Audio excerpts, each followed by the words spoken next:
PP hard. No, hold on. I'm sorry, YouTube. Don't take my channel away. Let me rephrase myself. I'm very excited for the Starship Troopers video game. Very, very excited, because a Horde-style shooter like this is what Starship Troopers has always needed, and yet hasn't really gotten. Oh, it's gotten some single-player equivalents like Marauder, which, honestly, I didn't think Marauder was all that bad. Oh, it wasn't great, but I have played through Marauder like 3 times because I'm that desperate for a good Starship Troopers shooter. So this looks... Okay, right. Let me be honest here for a second. The gameplay that we've seen so far looks reasonable. It doesn't blow my mind, to be entirely fair. It looks rather reminiscent of Marauder in many ways.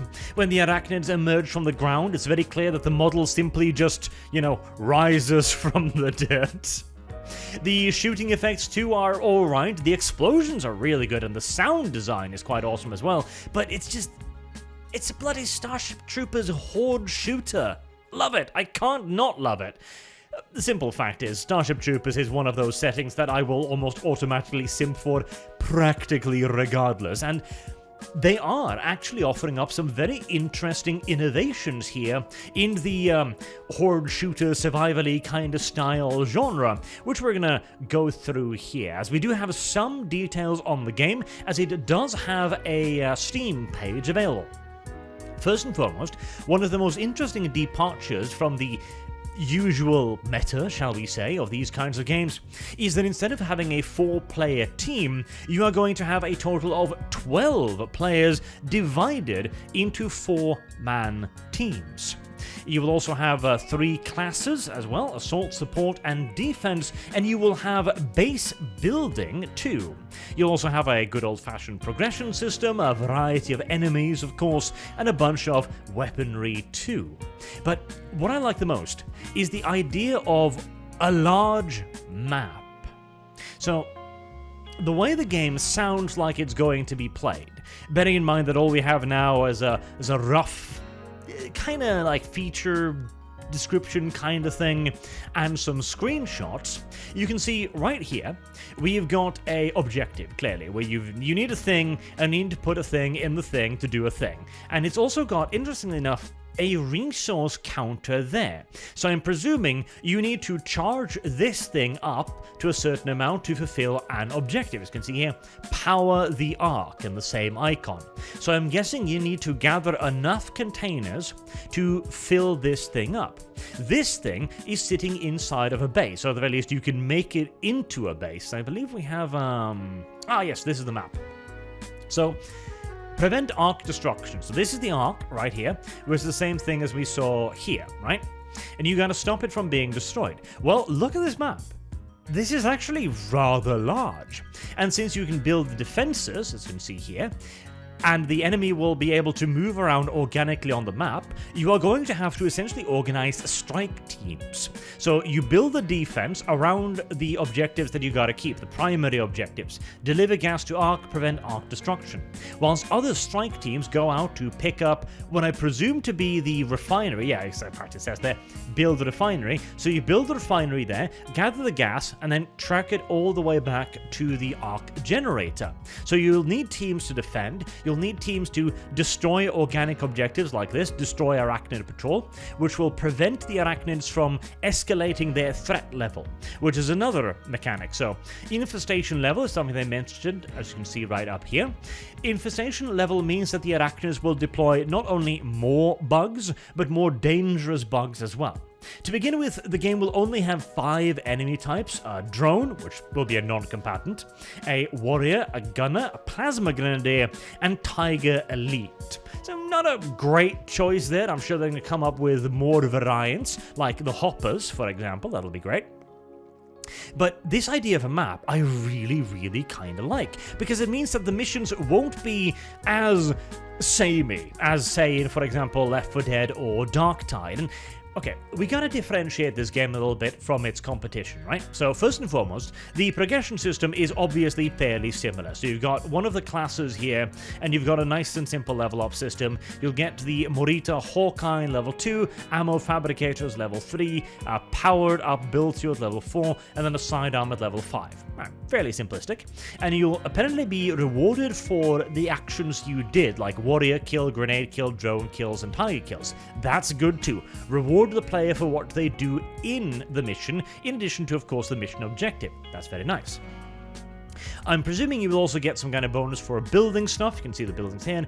Ammo crates, short wall, ramp, small gate, tower, in place MG, sentry MG, bunker. Good looking shit.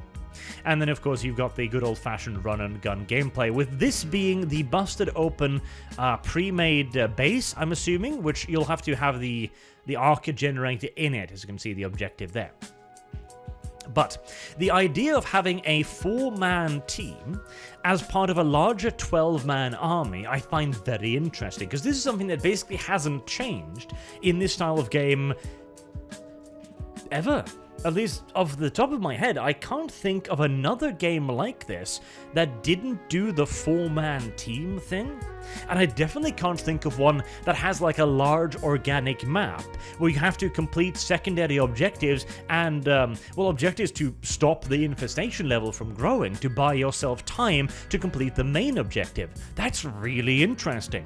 And if there are a decent selection of maps, it could really help with, well, a bit of the problem that I'm currently having with Darktide is that you run a mission, and then you run the mission again, and since the entire point of the video game is to level up as fast as possible, you just run the mission, and you're not really incentivized to do anything except run the mission. In fact, you'd love it if the mission is as short as humanly possible, so that you can level up to the next level. Whereas here, if you are indeed properly rewarded, there we go, for the things you do in the mission, there's actually a reason to do the things you are doing in mission as well. The mission itself isn't simply a path to the completion XP. It is XP grinding in and of itself as well. There is a reason to fight. There is a reason to hunt down the patrols, etc. I like that quite a lot. I'm presuming also that a lot of these objectives will be randomly generated. At least I hope so. As you can see over there's like ore to HQ, build refinery. So maybe that's like a secondary objective that gives you more XP, or maybe you need ore to build. That would make sense too. If you have this map, and you've got like 4 or 5 maps at least, but one day the arc generator is actually over there. The other, it's actually all the way up here. Another, it's there. Sometimes the refinery is kind of close. Sometimes it might be on the other side of the map, for example. Maybe even add in some light vehicle gameplay. There is a jump pack trooper, I believe. I think I saw a mention. Oh yeah, there you go. Jetpack boost. Jump while in the air to engage your jetpack. So you could have a hard to reach objective, for example. That'd be pretty cool. Like, I'm loving the idea of that organic map. I can also see problems with it, however, because if it is randomly generated, as I'm kinda hoping, because otherwise you'll return to that bit of a samey problem again, you might end up in really shit positions where it's just ridiculously difficult to clear the mission, which would suck, but, you know, if you throw in some restrictions on the difficulty, etc., so that only higher difficulty missions have like shit spawns maybe, and you add on a little bit of a heat map, go like, okay, these positions are easy, these positions are difficult, you could work around that. You absolutely could. And it's nice to see some innovation in this genre, which really doesn't have over much. Ooh, that is a rocket launcher, I do believe, right there. That's pretty kawaii indeed, yes. What I would like to see is perhaps, okay, so the base building part, right? There's, like, you've got grenades here, you've got thermochargers. So with the base building, maybe add in stuff like minefields or reinforcement call-ins, like you see the dropship back here. Maybe add in sentry NPCs, for example, like regular MI that comes down and help you. That would be really goddamn cool. There was a sentry, a gun, I believe. Ah, yes, there there, the Sentry MG, which costs twice as much as the emplaced MG, so I'm presuming that will fire by itself, or maybe it will come with a dude who fires it for you. That'd be pretty cool too. There's a lot of interesting things you could do with the building mechanic, particularly on an open map like this, though I imagine you could also potentially abuse it, depending on the random number generation of the map, which I'm assuming it has, because let's say that the Arachnid patrol always spawns in this area, for example. You would just rush to it and build like 3 machine gun turrets, and you'd never have to worry about it. You know, stuff like that. The graphical fidelity is another thing. So you see a corpse over here. I don't know if these are organically generated, like or generated bullet holes, like where it's hit, because this very much so looks like that one bug in the movie where they, you know, shot it to shit, doesn't it? It would be really cool if they were actually impact rated with the bullets. That'd be awesome.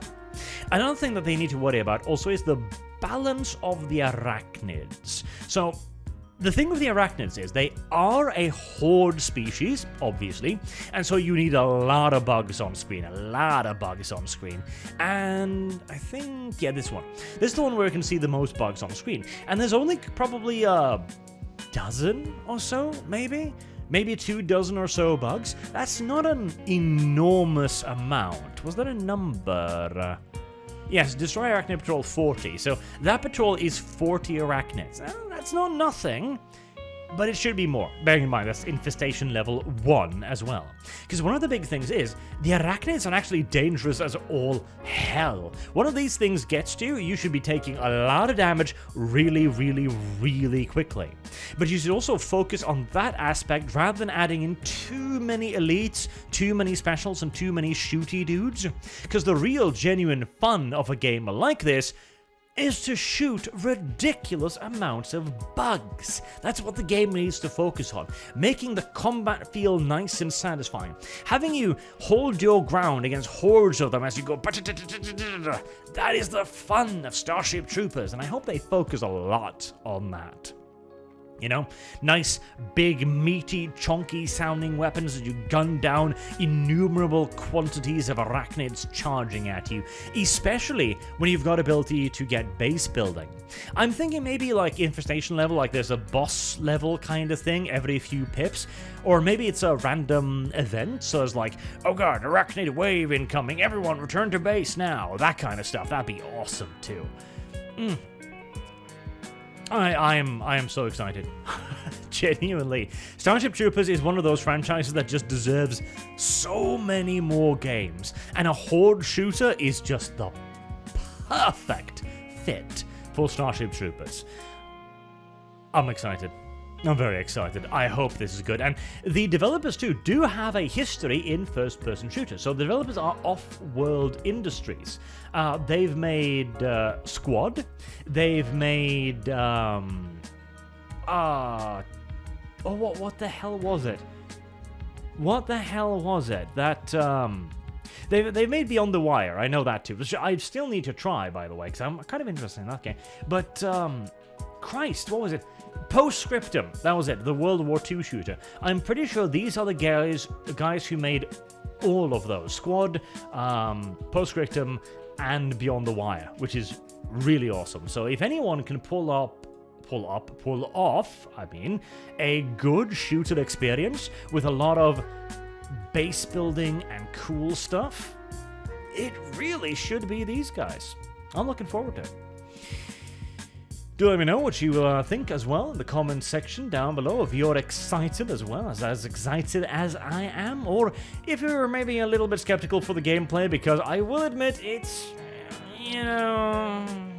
didn't blow me away, but it's Starship Troopers, and that is all I care about. Until next time, I've been Arch. Thank you all very much for listening, and I hope to see you all again soon. Have a good day.